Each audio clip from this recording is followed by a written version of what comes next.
जय जगन्नाथ। दोस्तों, आप देख रहे हैं वनस्पति उपचार यूट्यूब चैनल। इस चैनल में आपका सभी का स्वागत है। असाध्य रोग लोग आज बात नहीं करेंगे। आज थोड़ी बात हम आध्यात्मिक बात करेंगे, क्योंकि बहुत दिन से लोगों का सवाल है, तो खुद मेरा भी सवाल है। इस कलयुग में हम बहुत, मैं हो गया, आप हो गए, मैं आज का वीडियो एक नास्तिक लोगों के लिए नहीं है। वो जो आस्तिक है इनके लिए जरूर है। इनके सवाल होते हैं। मेरा खुद का भी ये सवाल है कि जो लोग पूजा पाठ करते हैं, देव धर्म करते हैं, दान धर्म करते हैं, तीर्थ यात्रा करते हैं, इनका ये सवाल होता है कि हमें दुख क्यों होता है, हम दुखी क्यों हैं, और जो लोग कुछ नहीं करते वो सुखी है। सही बात है, यही कलयुग की पहचान है। और ये बात अगर हम बोलेगा हम कलयुग की पहचान है, ये त्रेता युग में भी हुआ है। आपको पता होगा कि श्री राम ने कोई गलती नहीं की, मगर जो उन्होंने गलती की ही नहीं उसकी सजा उनको 14 साल भुगतनी पड़ी। क्यों? हम कलयुग को दोष दे रहे हैं। ये त्रेता युग में हुआ, द्वापर युग में हुआ। श्री कृष्ण ने जो चाहा उसको कभी मिला ही नहीं। मैं ये कहता हूं कि वो शिव अगर बनना है तो जहर पीना तो पड़ेगा। राम बनना है तो बिगड़ गलती की सजा तब भुगतनी होगी। और कृष्ण अगर बनना है तो हमें जो चाहो कभी नहीं मिलेगा। श्री कृष्ण ने उनको जो नहीं मिला इस कारण दुखी होकर संसार छोड़ दिया? नहीं, महाभारत जीता, महाभारत का सारथ्य किया, और इसी महाभारत में हमको बहुत बड़ा ज्ञान दिया गीता का। और सभी गीता का एक उद्देश्य है, अपना कर्म करो, फल की चिंता मत करो। श्री राम ने और वनवास में जाने के बाद उनके पिताजी का देहांत हुआ, तभी उन्होंने पिताजी को दिया हुआ वचन छोड़कर वापस अयोध्या नहीं आए। सीता माई के लिए रावण जैसे का सामना किया और जीत भी हासिल की। शिव जी ने जहर पीने के बाद भी इस सृष्टि को बचाया। ये सब हमारे अध्यात्म में, और जो अध्यात्म लोग करते हैं पूजा पाठ देव धर्म, यही लोग कलयुग को दोष देते या ईश्वर को दोष देते या नसीब को दोष देते। ऐसा नहीं है दोस्तों। आप अगर आध्यात्मिक है,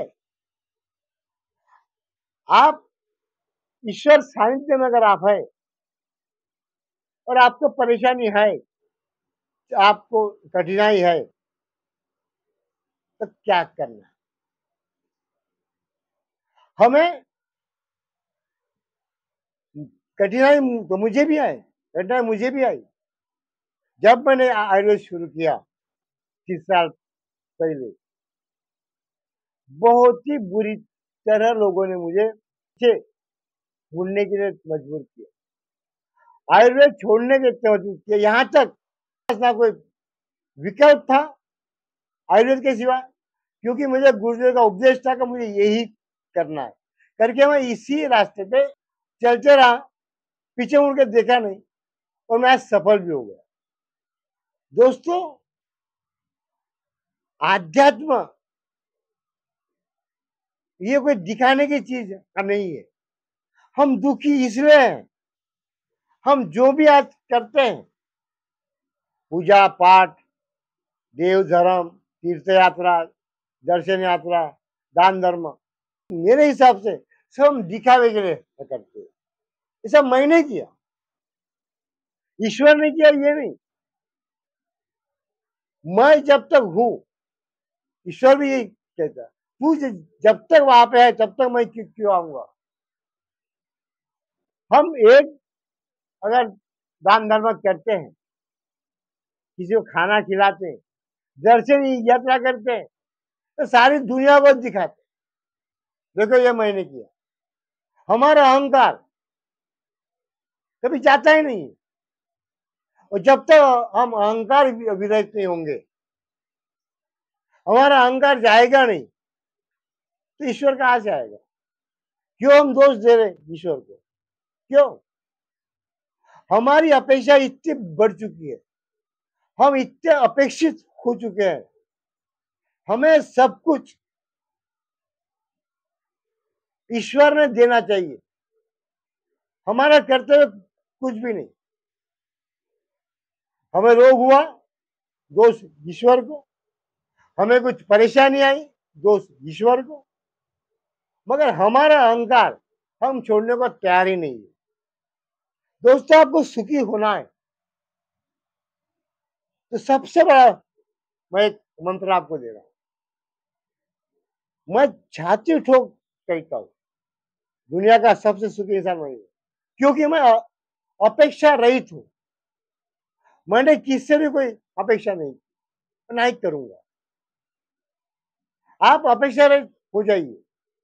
क्यों करना है हमको किससे अपेक्षा, क्यों रखना है। क्या मेरा बेटा मेरे लिए कुछ करेगा, मेरा भाई तो मेरे लिए कुछ करेगा, मेरा परिवार मेरे लिए कुछ करेगा, अपेक्षा क्यों करना है। आप सारी अपेक्षा छोड़ दीजिए, और आप बोलेंगे क्या अपेक्षा छोड़ के हम सन्यासी बन जाएंगे। सन्यासी भी तो अपेक्षा करते हैं ईश्वर से, ईश्वर से भी अपेक्षा नहीं करना। आप अपने कर्म करते जाओ, कर्म छोड़ना अपने कर्तव्य को जो भूल जाता है, वो अपने इंसानियत को भूल जाता है। हमारी इंसान का सबसे बड़ा काम है हमारा कर्तव्य, हमारा हम कर्तव्य करेंगे, किसी से भी अपेक्षा ना करें। इसका सही रास्ता है परोपकार। मंदिर में जाना, पूजा पाठ करना, ईश्वर का भजन करना, कीर्तन करना, ये परोपकार नहीं है, ना ये ईश्वर की प्रार्थना है। उपचार जरूर है, हमको रोग होता है, दवा खाना ये उपचार है। इसी तरह हमें ईश्वर के सानिध्य में जाने का एक उपचार है पूजा पाठ, मगर ये भक्ति नहीं है, विभक्ति है। जब तक हम ईश्वर से कुछ कुछ मांगते हैं, उनसे भी अपेक्षा रखते हैं, तब तक हम भक्ति कर ही नहीं रहे, हम विभक्ति कर रहे। भक्ति मार्ग पे सबसे बड़ी बात है हम अपेक्षा रहित हो जाना, और जिस दिन आप अपेक्षा रहित हो जाएंगे, उस दिन आप दुनिया के सबसे सुखी इंसान होंगे। सुख बहुत क्षणिक है, दुख बहुत बड़ा है। सभी संतों ने कहा है, जिस सुख के पीछे भाग रहे हैं, वो सुख तो हमें कभी मिलता ही नहीं, उधर दुख ही तरह मिलता है। आपको सुख तब मिलेगा जब आप सुख की अपेक्षा छोड़ दोगे, और जिस दिन आपने सुख की अपेक्षा छोड़ दिए, तो दुनिया के सारे सुख आपके सामने हाथ जोड़ के खड़े हो जाएंगे। क्या है, शक्य है, क्या हो पाएगा, हो पाएगा। हमारे सदगुरु ने हमें जो उपदेश दिया है, यही उपदेश दिया है, सब छोड़ो, अपेक्षा छोड़ो, और अपेक्षा छोड़ के ही आदमी सुखी हो सकता है।